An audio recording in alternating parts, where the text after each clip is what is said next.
जैसे कि बताया गया, मेरा नाम गजेंद्र प्रसाद शर्मा फ्रॉम श्योपुर एमपी से मैं बिलोंग करता हूं। इस काम को करने से पहले मैं चिकित्सा का काम क्या करता था, और चिकित्सा का काम करते हुए मेरे को 14 साल हो गए थे। मैं अपने आप को इस तरह से मानता था कि मैं तो ऑलरेडी बिजनेस कर रहा हूं, पैसे कमा रहा हूं, मेरे को ऐसे बिजनेस को करने की क्या जरूरत है। लेकिन परमात्मा की ऐसी मर्जी थी कि विनोद कुमार राठौर सर हमारे बीच में हैं।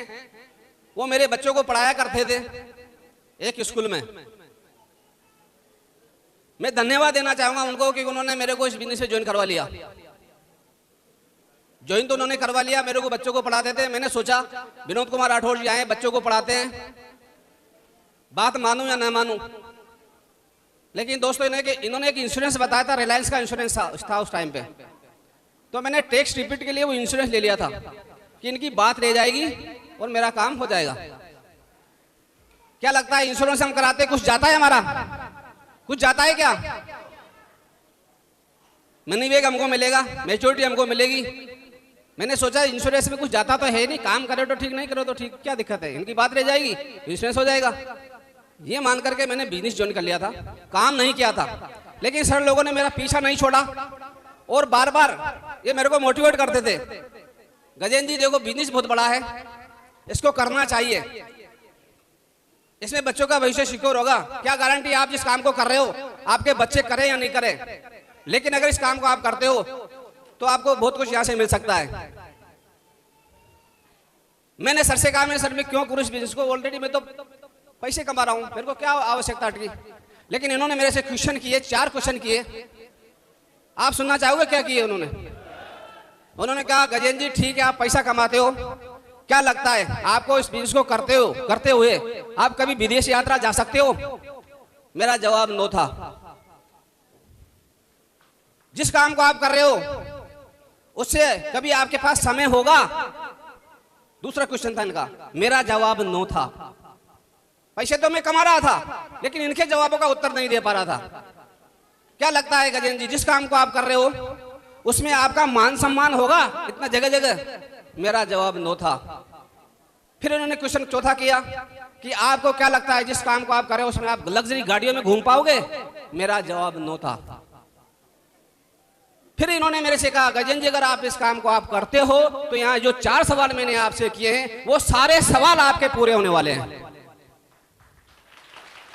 थैंक यू दोस्तों। मेरे दिमाग में ये बात लगी, चलो ठीक है हो जाता है तो ठीक है, नहीं होता क्या जाएगा। मैंने बिजनेस को ज्वाइन तो कर लिया, लेकिन मैं एक स्टोरी के माध्यम से आपको सुनाना चाहूंगा। हमारे माधव सर इस बात को बताया करते हैं कि एक नदी के किनारे एक बरगद का पेड़ था, उस पे बहुत सारे बंदर और बंदरियां बैठे हुए थे। उस टाइम पे एक आकाशवाणी हुई कि जो भी बंदर और बंदरिया इस क्षण इस नदी में कूदेगा, इस तालाब में कूदेगा, वो या तो सुंदर राजकुमार बन जाएगा या सुंदर राजकुमारी बन जाएगा। उसी क्षण एक बंदरिया ने छलांग लगाई और वो सुंदर राजकुमारी बन के बाहर निकली। उसके बाद और भी बंदरों ने लगाई छलांग, लेकिन वो जैसे थे वैसे निकले। उस क्षण को एक राजकुमार देख रहा था। उसने उस सुंदर राजकुमारी से जाकर के पूछा कि ऐसा क्या था जो आप बंदरिया कूदे थे, आप सुंदर राजकुमारी बन के निकली हो? सुनना चाहोगे क्या क्या उसने राजकुमारी ने? कि एक आकाशवाणी हुई थी, उसमें यह कहा गया था कि इस क्षण जो भी बंदरिया इस क्षण छलांग लगाएगा इस पानी के अंदर, या तो वो सुंदर राजकुमार बन जाएगा या राजकुमारी बन जाएगा। उसमें यह तो कहा ही नहीं गया था कि चूहा बन जाएगा, बिल्ली बन जाएगा, कुत्ता बन जाएगा। और मैंने उस क्षण वो छलांग लगा दी और मैं बन गई। और लोगों ने भी छलांग लगाई थी लेकिन वो नहीं बने। तो मेरे को भी ये लगा कि मैं इस क्षण अगर इस बिजनेस को करता हूं तो डायमंड बन जाऊंगा, और नहीं भी बना तो डॉक्टरी तो करता ही हूं, मेरा क्या जाएगा। Thank you. डॉक्टरी मेरा कुछ जाता क्या? कर सकता था। मैंने इस बात को लेकर के इस बिजनेस को ज्वाइन कर लिया। ठीक है होगा तो सही, नहीं होगा तो कोई बात नहीं, तुक्के में ज्वाइन कर लिया था। लेकिन हमारे मेंटर्स इतने मजबूत थे कि उन्होंने हमको बार बार हमको पॉजिटिव करते रहे। बार बार पॉजिटिव करते रहे, ट्रेनिंग फंक्शन सेमिनार बड़े बड़े फंक्शन देखते रहे। एक बात मेरे दिमाग में आई, ठीक है हम तो पैसा कमा रहे हैं, लेकिन हमारे साथ अगर बहुत से लोगों का उद्धार हो जाए, हमारे माध्यम से अगर किसी व्यक्ति की जिंदगी सुधर जाए, तो ये धर्म का धर्म और कर्म का कर्म हो जाएगा। हमको देख करके लोग ज्वाइन हो जाएं। इस बात को लेकर के मैंने काम करना शुरू किया, और शुरू में मैंने काम वैसे ही किया, जो मेरे साथ आता था उसके साथ मैं काम करता था। मैं ये भी नहीं जानता था कि डाउन लाइन क्या होती है, क्रॉस लाइन क्या होती है, डाउन लाइन क्या होती है, और कौन सी लेक मेन लेक होती है और कौन सी वीक होती है, मैं ये भी नहीं जानता था। मैंने काम करना शुरू कर दिया, मैं काम करता गया। लेकिन हमारे अपलाइनों ने बार बार हमको समझाया इसमें 2 लाइनें चलानी होती है। मैंने काम करना फिर शुरू किया। लोगों को मैं देखता था, लोगों के अक्सर जीवन में होता है, लोग क्या करते हैं, अपने ऐसी जिंदगी जीते हैं, हर व्यक्ति के सपने होते हैं, वो बहुत दुनिया में बहुत आगे बढ़ना चाहता है। हर व्यक्ति चाहता है दुनिया में आगे बढ़ना, और नहीं चाहे तो उसको ब्रह्मा भी आगे नहीं बढ़ा सकता। लेकिन चाहते तो है, लेकिन हम क्या करते हैं, एडजस्टमेंट करते हैं। जैसा काम मिल गया उसमें एडजस्ट हो जाते हैं। संतोष नायर जी कहते हैं, रुका हुआ पानी और ठहरा हुआ इंसान हमेशा सड़ जाता है। मैंने उनकी ट्रेनिंग को सुना था, मैंने सोचा रुकना नहीं है दोस्त, इससे अच्छा बिजनेस करना चाहिए। मैं स्टोरी के माध्यम से आपको सुनाना चाहूंगा। एक अध्यापक क्लास में बच्चों को पढ़ा रहे थे और एक मैसेज देना चाहते थे। उन्होंने एक भगोनी में पानी भरा और उसमें एक मेंढक डाल दिया और उसको गैस पे रख दिया, नीचे आग लगा दी। जैसे ही पानी गर्म होने लगा तो मेंढक ने क्या किया, मेंढक ने अपने टेम्परेचर को पानी के टेम्परेचर के हिसाब से ढाल लिया और मस्त होके पड़ा रहा, मतलब एडजस्टमेंट कर लिया। फिर वो पानी थोड़ा और गर्म हुआ, फिर मेंढक पानी के हिसाब से टेम्परेचर को बढ़ा करके फिर एडजस्टमेंट कर लिया, पड़ा रहा। लेकिन एक समय ऐसा आया, पानी उफलने लगा। जब पानी उफलने लगा, जब मेंढक के प्राण निकलने की संभावना हो गई, जब मेंढक ने छलांग लगाने का प्रयास किया, उस टाइम पे वो सारी शक्ति एडजस्टमेंट करने में बिता चुका था और वो छलांग नहीं लगा पाया और वो मर गया। अब अध्यापक ने बच्चों से पूछा कि बच्चों ये बताओ, ये मेंढक किसकी वजह से मरा? कोई बच्चा कहता है पानी की वजह से, कोई कहता है भगोनी की वजह से, कोई कहता है आग की वजह से। लेकिन अध्यापक ने कहा, आप जानना चाहोगे कि ये मेंढक अपने खुद की वजह से मरा है। अगर समय रहते ये छलांग लगा लेता तो इसकी मृत्यु कभी भी नहीं होती। क्या थैंक यू क्या लगता है, वो मेंढक उस भगोनी पे छलांग नहीं लगा सकता था? क्या लगा सकता था?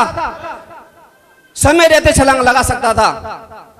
लेकिन दोस्तों, हमारे जीवन में भी अक्सर ऐसा होता है। हमारे पास भी कई अवसर आते हैं, परमात्मा अवसर देता है, छप्पर फाड़ के नहीं देता।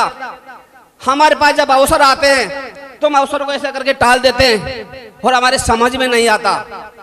मैं एक ऐसा बंदा था, अवसर को नहीं छोड़ता था। बहुत सारी बातें तो बहुत सारी होगी, लेकिन हमारे बीच में भी 2 डायमंड और बैठे हुए हैं, समय कम है और बहुत सारी रिकॉग्निशन होना बाकी है। मेरे को केवल 15 मिनट दिए सर ने, ज्यादा मैं नहीं बोलूंगा, लेकिन मैं इतना कहूंगा, आप लोगों को एडजस्टमेंट की जिंदगी नहीं जीना है, क्योंकि आज आप लोगों को ऐसी अपॉर्चुनिटी मिल गई है जिसमें 8 लाख रुपए महीना कमाया जाता है। Thank you. अब तक तो ये लगता था कि हम बाहर के लोगों को दिखाते हैं, आगरा के, यूपी के, कोई गुजरात के, कोई बिहार के लोगों को हम दिखाते थे, लेकिन आज हमारे बीच में हमारे ही यहाँ के राजस्थान और एमपी के लोग यहाँ पे डायमंड है आपके सामने। मैं खुद डायमंड आपके सामने खड़ा हूं। ये अवसर आपको मिला है, अवसर को मत जाने देना। बहुत अच्छा अवसर मिला है, विश्व की सबसे बड़ी इंडस्ट्री में इसका नाम आता है। मैं आप लोगों को विश्वास दिलाता हूं, मैंने डॉक्टरी करते हुए उस बिजनेस को किया, तो क्या लगता है वैसे ही कर लिया होगा क्या? 1000 बार सोचा होगा, उसके बाद में इस बिजनेस को किया। मैं कुछ भी नहीं जानता था इस बिजनेस के बारे में। जब मैंने इस बिजनेस को ज्वाइन किया, मेरे अंदर डॉक्टरी का ईगो था, लेकिन एक बात मैंने सोच ली, मैंने अपने आप से डॉक्टरी को निकाल दिया कि मिटा दो अपनी अस्थि को, अगर कुछ मर्तबा चाहे दाना खाक में मिलके गुले गुलजार होता है। Thank you. आज मेरे अंदर डॉक्टरी का 1% भी रेशो नहीं है। मैंने डॉक्टरी को उतार के फेंक दिया, नई जिंदगी जी रहा हूं दोस्तों। अब तक जो मैंने जिंदगी जी थी, मेरी 48 की उम्र है, 6 साल मेरे को बिजनेस ज्वाइन हुए, 6 साल माइनस कर देना भी सहारा है, क्योंकि मेरी जो मैंने जिंदगी दी थी आगे की, वो जिंदगी तो माइनस कर देने में सहारा है, क्योंकि अब वास्तव जिंदगी जीने का मौका तो अब मिला है दोस्तों, डायमंड बनने के बाद में। ऐसी जिंदगी यहाँ आप लोगों की भी हो सकती है, हर व्यक्ति की हो सकती है चाहे तो।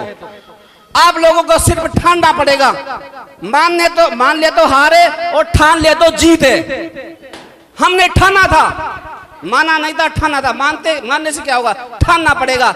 जो व्यक्ति आज या आखिरी रिकग्निशन लेके देखे जाएगा, वो व्यक्ति निश्चित डायमंड बनेगा दोस्तों, मैं आपसे वादा करता हूं। मैं भी एक दिन ऐसे पीछे बैठा हुआ था, मेरे को सीट नहीं मिली थी, पीछे बैठा हुआ था, पीछे खड़ा हुआ था, बैठा क्या था। लेकिन उस दिन मैंने 2 डायमंडों को सूर सदर के अंदर रिकग्निशन लेते हुए देखा था, और वहां से मुट्ठी बांधी थी कि मैं भी बनूंगा डायमंड। और दोस्तों आज डायमंड के रूप में आपके सामने खड़ा हूं। Thank you. आज से 6 साल पहले मैंने मुट्ठी बांधी थी और 6 साल में डायमंड बन गया। अरे जिंदगी के इतने साल वैसे ही गुजार दिए। अरे हम 10 से 15 हजार रुपए कमाने के लिए, क्या लगता है आपको 10,000 रुपए 15,000 कमाने के लिए हमको कितना पास होना जरूरी है? कम से कम 12 पास होना जरूरी है। हम 10 से 15 हजार रुपए कमाने के लिए कम से कम 12 साल सीखते हैं, और अगर हमको 25 से 30 हजार रुपए महीना कमाना है तो हमको 16 साल सीखना पड़ेगा, ग्रेजुएशन करना पड़ेगा। यस या नो? तो क्या लगता है हम 8 लाख रुपए महीना कमाने के लिए क्या हमको 2-4 साल सीखना नहीं पड़ेगा? अरे सीखते सीखते डायमंड बन जाओगे। ऐसी विश्व के अंदर कोई यूनिवर्सिटी नहीं बनी है जिसमें पढ़ते पढ़ते करोड़पति बन जाए। ऐसी कोई इंडस्ट्री है? लेकिन ये इंडस्ट्री एक ऐसी इंडस्ट्री है जिसमें व्यक्ति सीखते सीखते करोड़पति बन जाता है, डायमंड बन जाता है। ऐसी अपॉर्चुनिटी आप लोगों को मिल चुकी है। मैं आप लोगों को भरोसा दिलाता हूं, हमने करके दिखाया है, आप भी करके दिखा सकते हो। हम और आप में कोई अंतर नहीं है। आप और हम अक्सर, हर व्यक्ति के अंदर क्षमताएं होती है, हर व्यक्ति के अंदर क्षमताएं होती है, लेकिन वो व्यक्ति अपनी क्षमता को नहीं दिखा पाता, अपने टैलेंट को नहीं दिखा पाता और दुनिया से विदा हो जाता है। स्वामी विवेकानंद ने 16% क्षमता का उपयोग किया था, विश्व में आर्य समाज का डंका पूजा गए। अरे दुनिया में आता है आदमी 2 से 3% क्षमता का उपयोग करके चला जाता है, उसको अवसर ही नहीं मिलता अपने टैलेंट को दिखाने का। लेकिन आज इस अपॉर्चुनिटी के माध्यम से आप सब लोगों को अवसर मिल चुका है कि आप लोग भी पूरे भारत में अपना टैलेंट दिखा सकते हो। पूरी दुनिया खाली पड़ी है। Thank you. बहुत अच्छा लगा आप लोगों से मिलकर के। मेरे बाद में बहुत सारी रिकग्निशन होना बाकी है, डायमंड लीडर हमारे बीच में है। इतना सा कहूंगा कि आप लोग एक बजट ढूंढ लो, हमको डायमंड क्यों बनना है।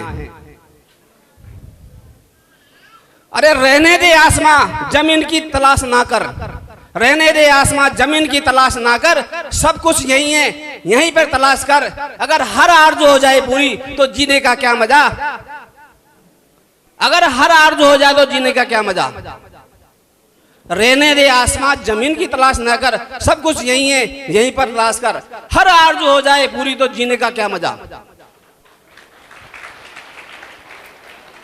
और जीने के लिए एक खूबसूरत वजह की तलाश कर। एक वजह होना चाहिए जीने के लिए। बहुत से लोगों के पास वजह नहीं होती, हमारे पास वजह थी, सर ने हमारी वजह क्लियर कर दी, आपको क्यों करना है। आप लोगों के पास अगर वजह है तो आप लोग भी डायमंड बन सकते हो। इतना ही कहूंगा। जय हिंद, जय भारत एंड गो डायमंड।